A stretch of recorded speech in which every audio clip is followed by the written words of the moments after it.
네, 안녕하십니까. 의정부 성민교회 신원호 목사입니다. 빌리 브란트의 동방정책에서 배운다 두 번째 시간입니다. 먼저 번에는 그때까지 20년 동안 서독이 동독을 인정하지 않고 서독만이 유일한 합법적인 정부다. 그래서 동독과 외교관계를 맺는 나라와는 외교관계를 맺지 않는다. 이런 할슈타인 정책을 써왔는데, 빌리 브란트가 총리가 되면서 동독을 국가로 인정하고 대등한 파트너십, 그래서 대화를 제의하고, 그 대화가 되지 않을 때 소련을 움직여서 이제 대화가 되도록 했다는 말씀을 전했습니다. 오늘 두 번째로 빌리 브란트는 미국, 영국, 프랑스, 소련, 그러니까 2차 대전 승전국이죠. 이 네 나라가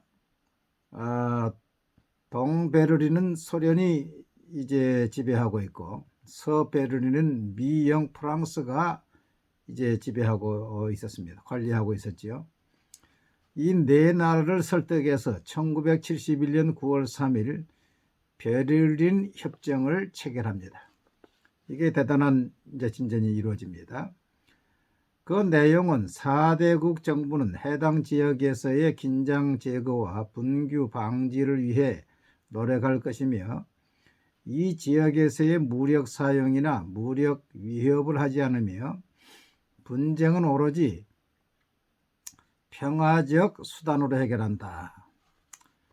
또 소련은 동독 영토를 통하여 서베를린과 서독 사이를 왕래하는 민간인과 물자의 도로, 철도 및 수로에 의한 통과, 교통이 방해를 받지 않으며, 또한 이 교통은 그것이 가장 간편하고 신속히 이루어질 수 있도록 편리화되어야 할 것이고, 그것은 유리한 조건에서 보호를 받을 것을 약속을 했습니다.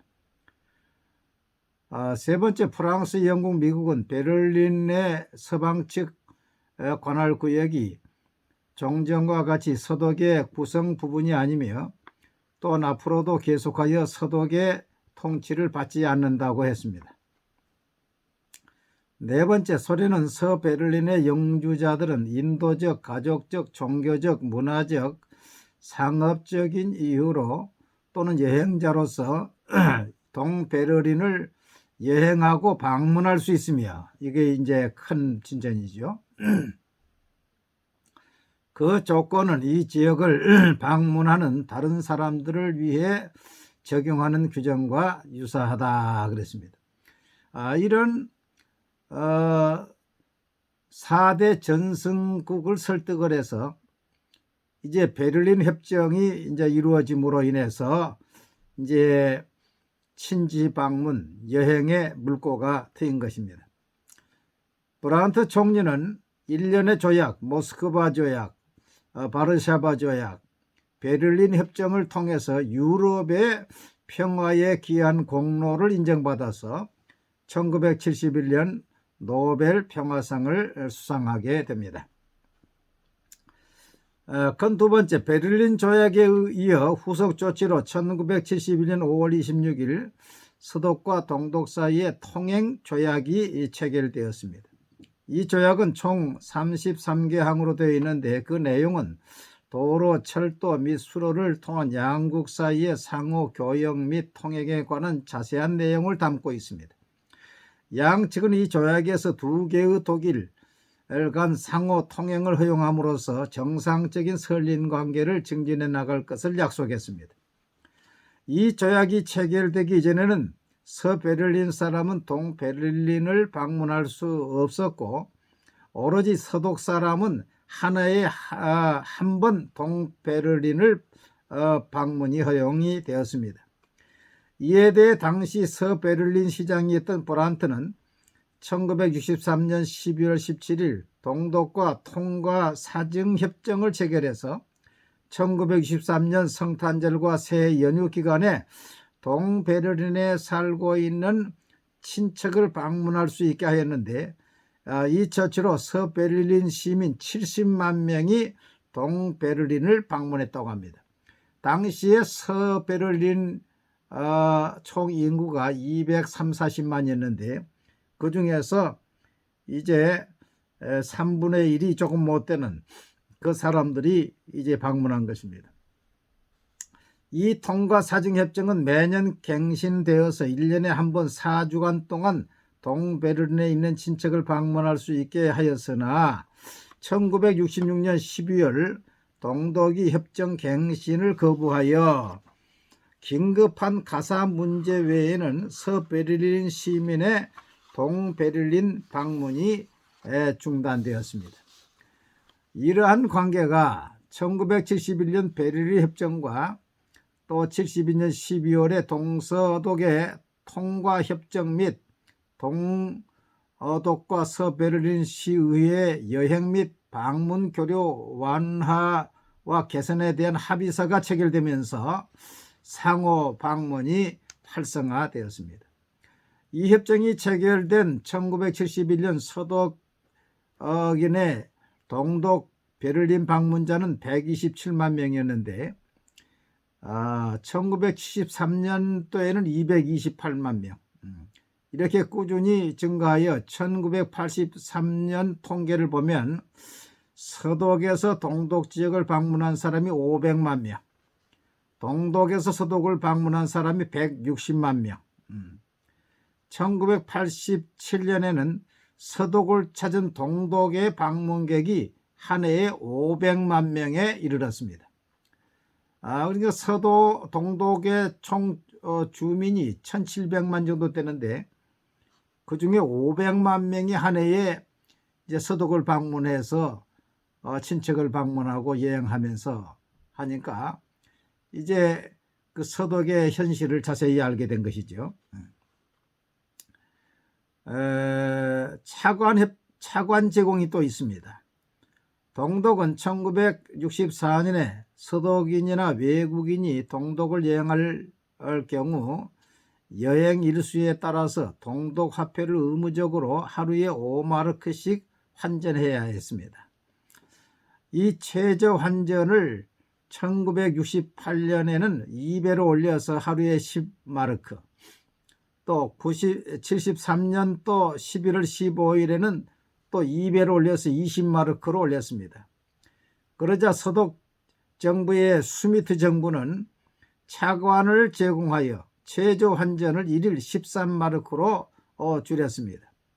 서독은 인적 교류를 확대하기 위해서 동독에 차관을 많이 제공했는데 1983년 5월에 서독 정부의 보증으로 동독에 매우 유리한 조건으로 11억 마르크의 차관을 주선하였고 1984년 7월에는 9억 6천 마르크 차관을 제공했고 또 서독은 무역거래 과정에서 동독이 자금 부족으로 상품 대금을 지불하지 못하는 사태가 발생하지 않기 위해서 스윙이라는 차관도 제공했습니다. 이러한 대가로 동독은 이산가족 제어와 조건을 완화하고 14세 미만의 강제 환전 의무를 폐지하였고 방문자의 환전 금액을 낮추었고 방문 일수도 30일에서 45일로 늘려주었습니다. 그러니까 서독은 차관을 제공하면서 당근을 제공하면서 그에 대한 꼭 이제 요구를 관철시킨 거지요. 또 환영금 지급이 있습니다. 서독 정부는 동독으로부터 오는 여행 방문자를 위해 환영금을 현금으로 지급하였고 여행 경비 지원, 의료비 지원, 서독 여행 중 사망 시 지원금 등을 지급함으로써 상호 접촉을 증진하여 민족적 동질성을 회복하고자 노력했습니다. 환영금을 지급했단 말이에요. 이게 참 귀한 것이지요. 전화 통화 개선. 서베를린과 동베를린 사이의 전화는 1952년 끊어져서 그동안 교환을 통하여 이루어졌는데 서독이 동독의 전화 시설 개선 비용으로 2억 5천 마르크를 지원하므로 1971년 1월 31일 직접 통화가 가능하게 되었습니다. 그러니까 전화통화를 서로 할 수 있죠. TV 시청. 동독 정부는 1950년 서독 방송과 TV 시청을 금지했습니다. 그러나 동독 국경에 위치한 서독의 송출시설로 인해 동독 주민들은 얼마든지 라디오와 TV 시청을 할 수 있었습니다. 1961년 베를린 장벽이 설치된 후에도 동서독을 잇는 수단은 방송이었습니다. 결국 1973년 5월 동독의 호네커 서기장은 당 중앙위원회 9차 회의에서 동독 방송이나 서독 방송을 선택적으로 시청하는 것은 동독 인민의 권리라고 선언해서 결국 이제 합법적으로 이제 서독 TV도 시청하고 전화도 서로 통화하고 그 다음에 동서독의 교역입니다. 동서독의 교역은 분단된 후에도 지속되었는데 서독은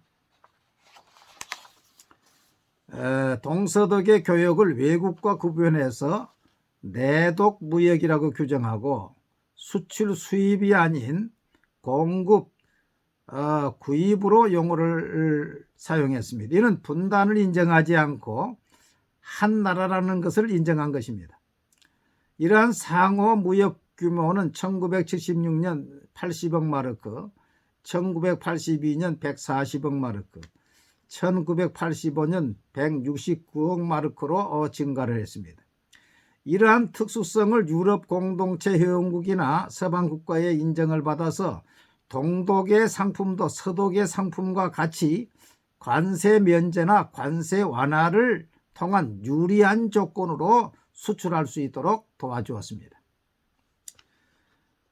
체육 청소년 교류와 자매결연입니다.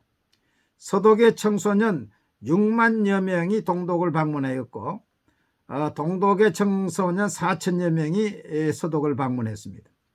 체육교류는 104회, 또 34개의 도시가 동독의 도시와 자매결연을 맺었습니다. 그래서 서로 자매결연을 맺고 이제 오고 갈 수 있으니 이제 동질성이 많이 회복된 것이죠. 또 하나 참 중요한 것은 동독의 정치범을 서독에서 보석금을 주고 사온 것입니다. 서독은 돈을 주고 동독의 정치범을 서독으로 데려왔습니다. 이 숫자가 1984년에 1710명, 1985년에는 2500명, 1988년에는 저명한 인권운동가 겸 작곡가를 돈으로 사서 데려왔습니다. 한 사람의 평균 몸값이 5만 마르크였다고 합니다. 통일이 될 때까지 데리고 온 정치범이 무려 33,755명이며 부모가 서독에 살고 있는 2,000명의 자녀를 위해서 서독 정부가 지불한 몸값은 총 35억 마르크나 된다고 합니다. 그러니까 지금 우리 북한에 정치범이 얼마나 많습니까? 그 정치범을 우리가 돈으로 사온다면 얼마든지 아마 북한은 팔 것입니다. 우편 교류 개선.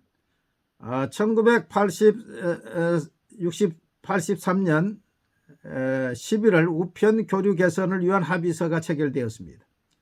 이를 위해 서독은 1983년부터 1990년까지 매년 2억 마르크씩 그 비용을 지불했습니다. 새 고속도로 건설, 베를린과 함부르크 사이를 잇는 고속도로 건설 비용 10억 마르크를 동독 정부에 제공을 했고, 기존 통행료와 다리의 개보수 비용으로 7억 마르크, 베를린으로 이어지는 철도 개선비로 1억 5천 마르크를 서독 정부가 동독에 제공을 했습니다. 이처럼 동서독의 인적 교류, 관광 교류, 청소년 교류, 무역 경제 교류, 문화 체육 교류, 자매 결연 교류, 우편과 전화 개선 등 모든 면이 거의 개선되고 호네커 서기장이 본을 방문한 것을 본 소련 대사 크비진스크는 이런 말을 했다고 합니다. 이제 동독이 더 이상 빠져나올 수 없는 황금 바늘을 삼켜버렸다. 이제 더 이상 동독이 서독에서 빠져나올 수 없는, 이제 대세를 그을 수 없는 이제 지경이 되었다, 그 말이죠. 이걸 보면서 느낀 것은 첫째로 협상을 통하여 실질적인 문제를 해결한 것입니다. 그러니까 그 전화, 또 우편,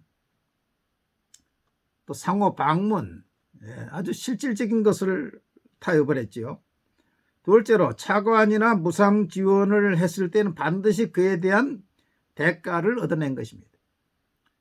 이제 전화에 대한 지원을 하고 통화를 할 수 있게 만들고, 또 도로에 대한 또 비용을 지불하고 통행하게 되고, 또 차관을 제공해서 최저 환전을 또 낮추고, 세 번째는 교류의 활성화를 위해서 동독에서 오는 사람들에게 환영금, 여행 경비 등을 지원하는 것은 아주 획기적인 방법이죠.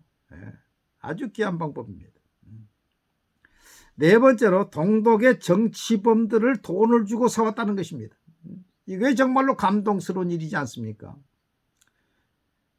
지금 우리나라의 그동안에 김대중 정부, 노무현 정부, 문재인 정부에서 북한과 이렇게 교류하면서 북한에 있는 국군 포로에 대해서는 말도 하지 않았습니다. 또 어민들도 많이 북한에 북송되어 있지 않습니까? 또 선교사들도 잡혀 있지 않습니까? 이 사람들에 대해서 말 한마디 하지 않았습니다. 오히려 북한의 이 수용소에 있다가 탈출해가지고 온 국군 포로, 또 황장엽 씨, 이런 사람들을 이제 활동을 제한시켰지요. 그러니까 그동안에 우리 정치 좌파 정치 김대중이나 노무현이나 우리 문 대통령이나 국민을 위해서는 하나 일하는 것이 별로 없습니다. 북한 인권을 위해서, 정치범들을 위해서 그 사람 한 사람 데리고 오지 않았지 않습니까? 오히려 넘어가는 북한 정권을 위해서 도와줬지요. 그 많은 돈을 지원하지요. 그렇기 때문에 하봉규 교수 같은 분들은 이 지도자들은 여적죄, 이적죄를 범했다. 우리 국민에게 유익된 일을 하지 않고 상대방의 유익된 일만 했다. 그렇게 이야기를 한 것입니다. 다섯 번째로는 정권이 바뀌어도 동방정책은 계속됐다는 것입니다. 이 빌리 브란트는 3인당 출신입니다. 지금으로 말하면 진보당이죠. 마지막 이 통일을 이룬 사람은 콜 수상은 기민당 출신입니다. 기독교 정당입니다. 보수입니다. 좌파와 우파가 이렇게 정권을 바꿔가면서 했지만은 그 동방 정책은 일관성이 있게 꾸준히 20년 동안 밀고 나갔을 때에 결국 통일이 이루어졌다는 것입니다. 여기에서 우리나라의 정치가들이 많이 생각해 볼 점이 있다고 생각합니다. 감사합니다.